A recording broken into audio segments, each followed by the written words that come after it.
Hola, hola, ¿cómo les va? Bienvenidos, muy buenas noches. Aquí comienza un nuevo programa de Tarjeta Roja por la pantalla de BTV, quinto programa de esta tercera temporada.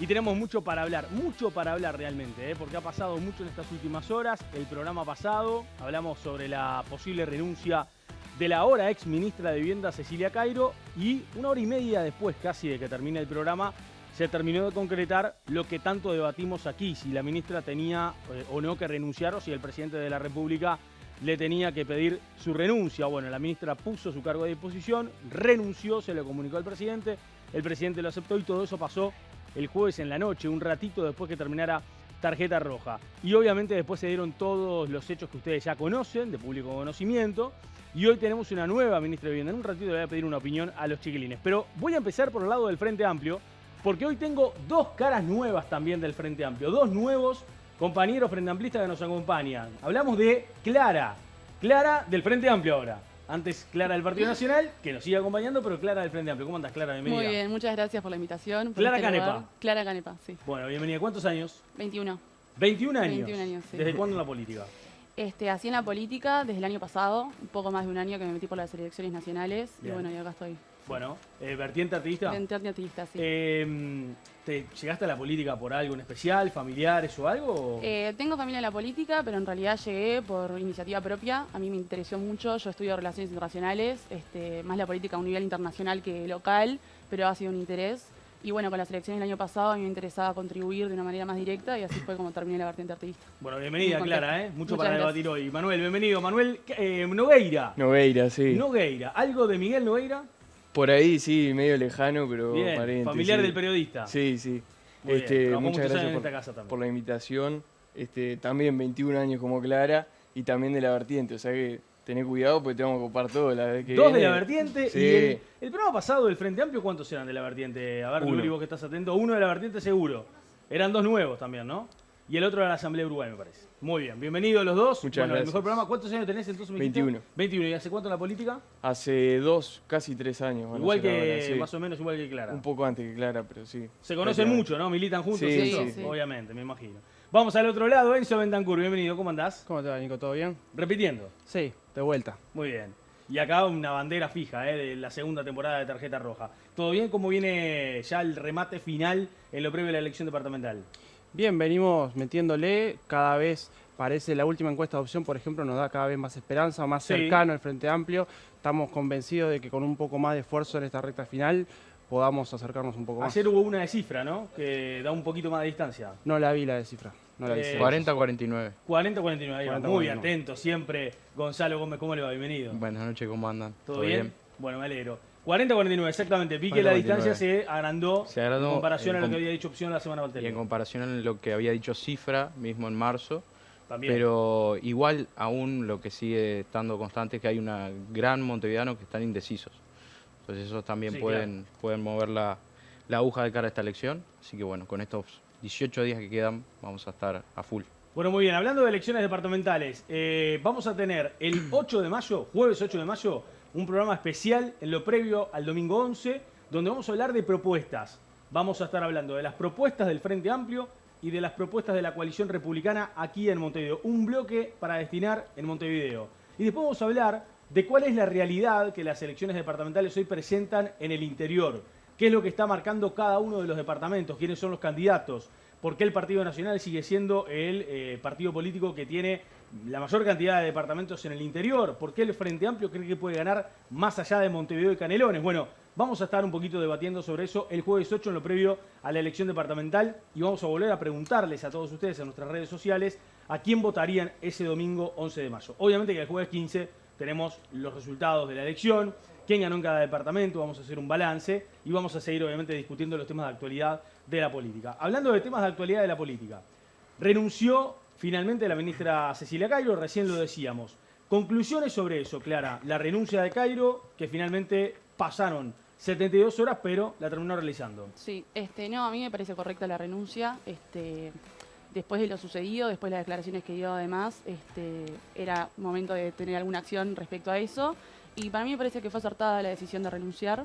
Entiendo que también fue en coordinación con Presidencia y decisión del presidente Orsi, así que estamos confiados y también le queremos desear mucha suerte a Tamara y esperamos que pueda y confiamos en que va a hacer un buen trabajo en el Ministerio. Ya ese mismo viernes de la semana anterior se manejaba que Tamara Paseiro iba a ser la sustituta y de hecho se termina confirmando con una resolución que se dio a conocer el día lunes y el martes ya participó del Consejo de Ministros. Manuel, ¿vos pensás lo mismo? Sí, yo creo que lo más importante acá es que sigamos manejando cuidadosamente las situaciones. Creo que hubo una confusión, mucha gente empezó a hablar de evasión fiscal, de defraudación tributaria, que son dos delitos graves.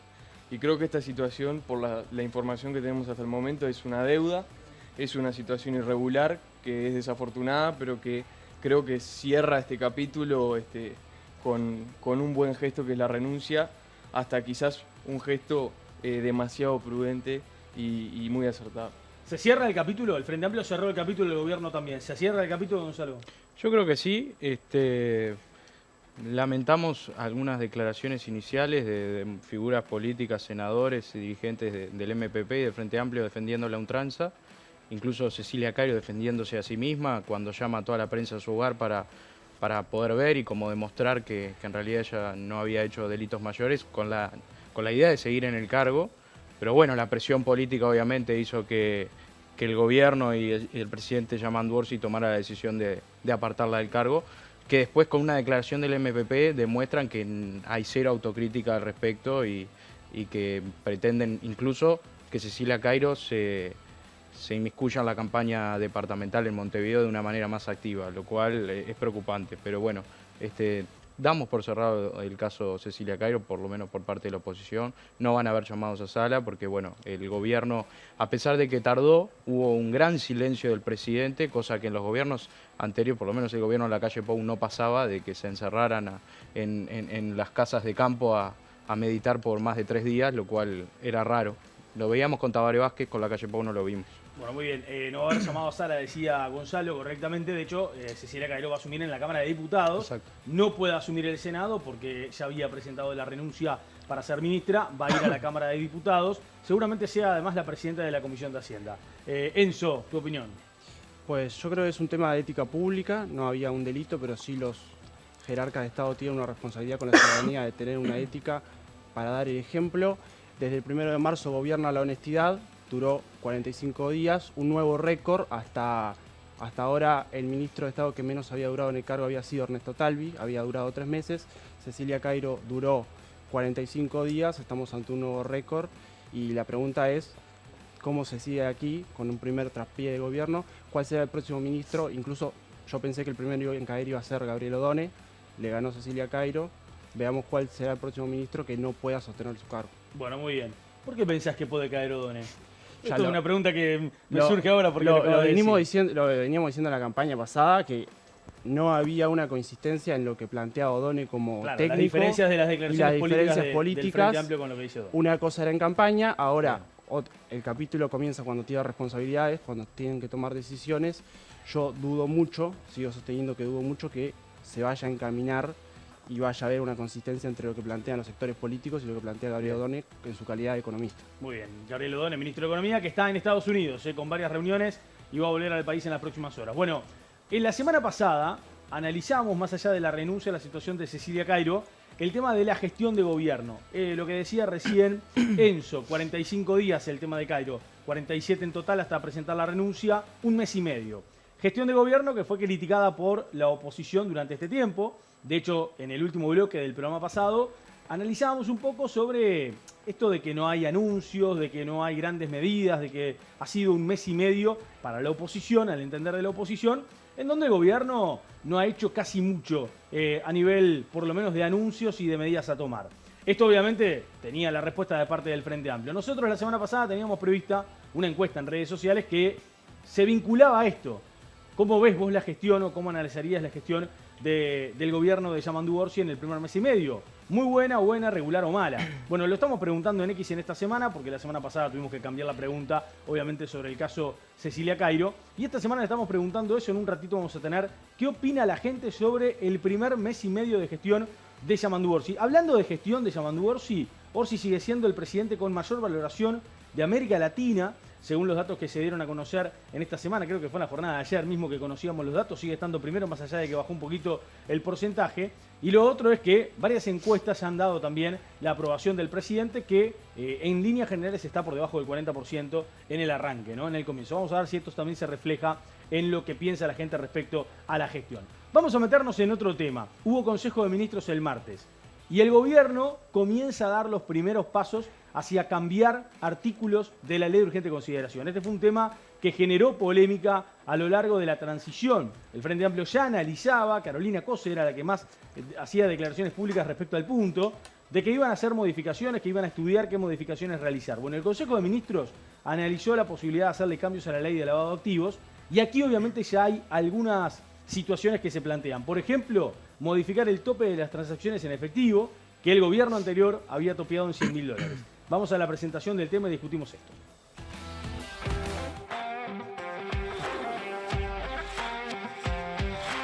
Este martes, el presidente de la República, Yamandu Orsi, encabezó su segundo Consejo de Ministros. Al culminar, el prosecretario de la Presidencia, Jorge Díaz, anunció que, entre otras medidas, el Ejecutivo firmó un decreto que crea el Sistema Integral de Lucha contra el Crimen Organizado y el Narcotráfico. Se anunció que en el grupo de trabajo de la Comisión de Combate al Lavado de Activos y a la Financiación del Terrorismo, que está creado por la Ley de Lavados, también está trabajando en la elaboración de un proyecto, las modificaciones a la Ley de Lavado, para ser remitidas al Parlamento los primeros días del mes de mayo. Hay alguna modificación, alguna norma penal que tiene un error, con lo que tiene que ver con la asistencia al lavado, que nuestra ley no recoge lo que las convenciones internacionales establecen. Hay cuestiones que tienen que ver con los delitos precedentes, que tampoco nuestra ley recoge todos los delitos precedentes que la normativa internacional establece. Y hay algo que ver con los sujetos obligados, con la debida diligencia simplificada, etcétera. Hay toda una serie de normas de la ley que fueron algunas que son problemas iniciales que tiene desde la redacción original de la ley de lavado, y otras que fueron modificadas durante el gobierno anterior, fundamentalmente a través de la ley de urgente consideración, algunas de cuyas modificaciones nosotros consideramos que no son correctas y que entendemos serán remitidas al Parlamento Nacional una vez que el Consejo de Ministros y el Presidente lo apruebe. El Poder Ejecutivo quiere tener iniciativa en este tema y poner los temas que entiende pertinentes encima de la mesa para que se discutan y se aprueben, porque nosotros consideramos que en el quinquenio anterior hubo un retroceso en la lucha contra el lavado de activos y por ende queremos retomar la iniciativa en ese sentido.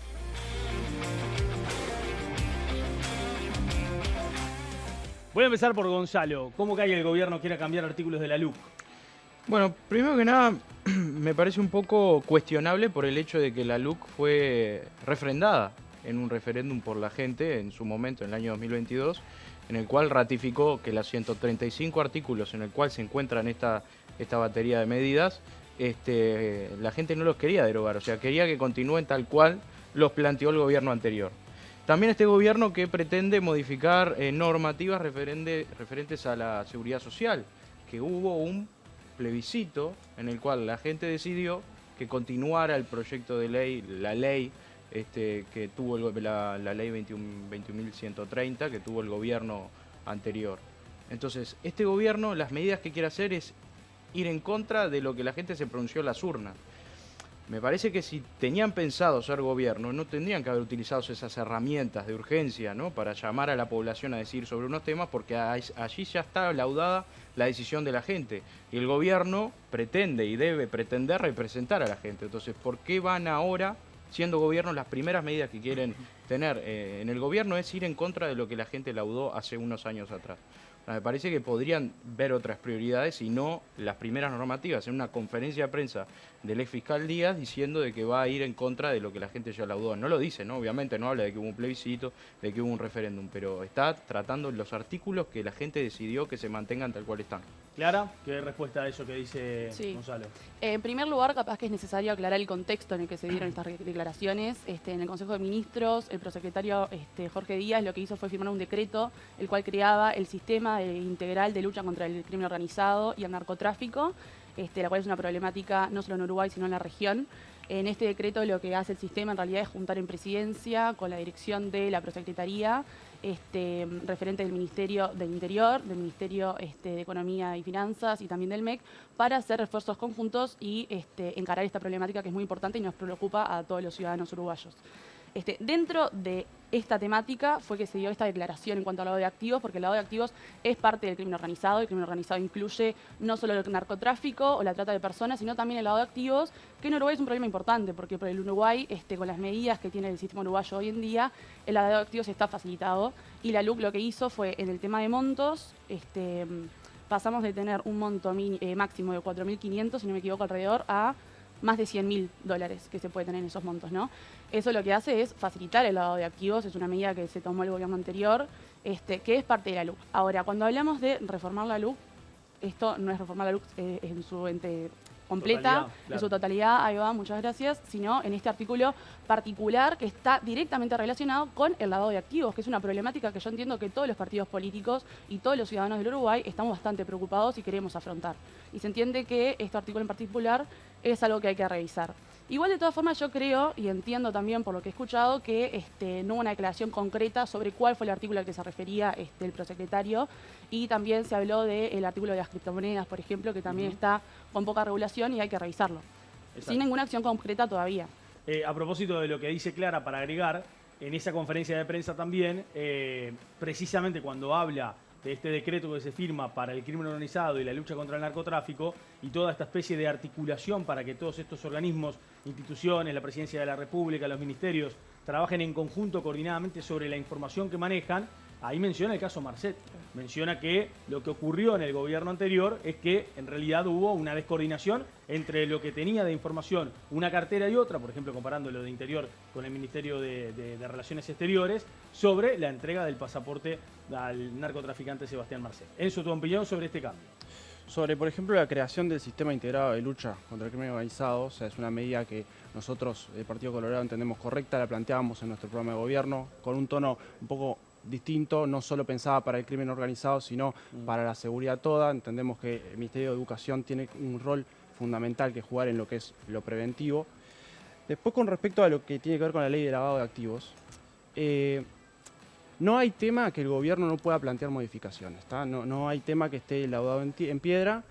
La cuestión son los mecanismos, ¿no? Plantear, modificar artículos que fueron recién refrendados es un ataque directo a la administración anterior y es desconocer la voz de la democracia directa. Hay otros mecanismos para plantear modificaciones, para plantear cómo abordar los temas, pero el cambiar textualmente artículos que acaban de ser refrendados por la ciudadanía, me parece que no es el camino que tendría que seguir el gobierno. El argumento que usó Jorge Díaz en la conferencia de prensa es que hubo, para el entender de esta administración, un claro retroceso en la cuestión de lavado de activos en la administración anterior. Manuel, tu opinión. Yo creo que eso último que mencionaste, no solamente lo dice Jorge Díaz, sino que lo dijo el propio Banco Central del gobierno pasado. En el informe, en la memoria de la UIAF, que es la Unidad de Información y Análisis Financiero, se decía claramente que la LUC contribuyó a que bajara de manera considerable los reportes de operaciones sospechosas que se dan al Banco Central, porque esto funciona con el control de lavado de activos y de operaciones sospechosas, funciona desde la UIAF, desde el SENACLAF y con los reportes a los bancos privados o a la banca pública. Y este tema del lavado de activos tiene un trasfondo mucho más importante y grave, que es el crimen organizado y el narcotráfico, que es probablemente la epidemia que nos toca combatir en este siglo XXI y que claramente la ley de urgente consideración tuvo serios retrocesos en este aspecto. Y sobre lo que dijo Gonzalo, que me quedó, las leyes no son compartimentos estancos ni están escritas sobre piedra, o sea que perfectamente, si se considera que son nocivas para el país, para la nación, pueden ser modificadas y corregidas desde la humildad, pero también desde el sentido de hacerse cargo y que ahora hay un gobierno que la gente eligió y entre otras cosas lo eligió también para cambiar estos puntos. Gonzalo, A ver, sobre esto que está diciendo. no, claro, Manuel. los gobiernos pueden modificar leyes de gobiernos anteriores, está claro, la ley de educación, la LUC modifica ampliamente la ley del 2008. Eso no está en discusión. Está en discusión cuando la oposición utilizó un mecanismo de democracia directa para ver si la población estaba a favor o no, porque no tienen los mecanismos de la legislación por un tema de votos de poder modificarlo, y ahora siendo gobierno quieren hacerlo. O sea, para mí se apuraron. Si querían cambiar y si pensaban ser gobierno en el 2025, no hubieran hecho un plebiscito a la LUC y en el caso de gobernar hubieran modificado. El ministro de Educación, Maía, quiere volver a los consejos en la educación. Lo analizamos acá ya. Bueno, eso es un tema que va en contra de la LUC, en contra de la que la gente decidió. Entonces, si ellos pensaban ser gobierno, no hubieran hecho un referéndum a la ley de urgente consideración. Enzo quería agregar algo. Yo creo que, si bien lo que decís es correcto, se pueden modificar leyes de gobiernos anteriores, hay que contextualizar este caso en particular, ¿no? Si cada gobierno va a modificar las leyes que hizo el gobierno del quinquenio anterior, no generamos nunca políticas de Estado. En este caso no estamos hablando de una ley que tiene más de 10 años, estamos hablando de una ley que no tiene ni 5 años. Y lo segundo es que tiene, por más que yo considere que una ley es nociva, si tiene respaldo popular, yo no tengo la autoridad democrática para plantear una modificación. Creo que ese es el punto que se está discutiendo en este caso, ¿no? La ciudadanía laudó. Bien. ¿Puedo- ¿Clara? Sí, puedo ¿querés? votar? Sí. Sí. Miren que el debate está abierto, ¿eh? Sí, sí. Se abrió el debate. Primero opinión de cada uno, después se abrió el debate. No, Yo por estoy la duda, de porque- acuerdo que hay que impulsar políticas de Estado en seguridad, en educación, en trabajo, etcétera. Pero yo no creo que una política de Estado que debemos impulsar es fomentar el lavado de activos ni que no se reporten las operaciones sospechosas. Entonces yo creo que quizás el gobierno pasado tenía esa intención, pero yo creo que ese no es el camino. Las políticas de Estado tienen que ir en sentido contrario. Sí, yo lo que quiero agregar en realidad es, no estoy de acuerdo en lo que decís de que no hay autoridad democrática, porque para mí sí la hay. En el sentido de que el gobierno del Frente Amplio, o sea, el Frente Amplio en campaña, y durante el periodo de oposición habló, y que no estaba a favor de algunos artículos de la LUC, habló de que en estos en particulares los quería cambiar, y el Frente Amplio fue votado con estas declaraciones con voluntad popular. Entonces, democráticamente hay un gobierno ahora que venía planteando esto. No es que la gente eligió a este gobierno y de la nada sale con estos argumentos en contra de la LUC de ningún lugar. ¿Se entiende? Y también quiero agregar que en realidad a mí me parece que en la discusión hay que aclarar que cuando estamos hablando de este artículo no estamos hablando de la LUC entera, porque lo que sí se reafirmó democráticamente fue la LUC en su conjunto. Ahora, si vemos que hay artículos que dañan a la sociedad uruguaya, porque el lavado de activos es un daño a la sociedad, es promover la criminalidad y el crimen organizado, entonces hay que cambiarlo. Y para mí la autoridad democrática la tenemos. ¿Algo más para agregar? Y que ya el Frente Amplio y el PIT-CNT dijeron que esos 135 artículos en el cual se encontraba el 222 que habla del tope de $100.000 no estaban en contra, y por eso plantearon el referéndum y la gente dijo no, nosotros estamos a favor de esos 35 artículos. O sea, plantear ahora como gobierno y volver otra vez hacia atrás con algo que la gente tuvo que votar, me parece que no está bien hacerlo. Bueno. O sea, y además el lavado de activos no depende únicamente del tope de $100.000. Las políticas antilavado en el Uruguay tienen un sistema en el cual está la CENACLAF y los órganos que Manuel decía, pero es un tema de control del Banco Central y del gobierno hacia las transacciones que se hacen entre los bancos y los particulares. El tope no va a cambiar eso, y si hay un buen control se puede identificar, tanto sean $10.000 como son 1 millón, como son $100.000. Eso no va a cambiar la política antilavado, un artículo solo de una ley. Bien, el gobierno manifestó que en la administración pasada hubo un claro retroceso en cuestiones de lavado de activos.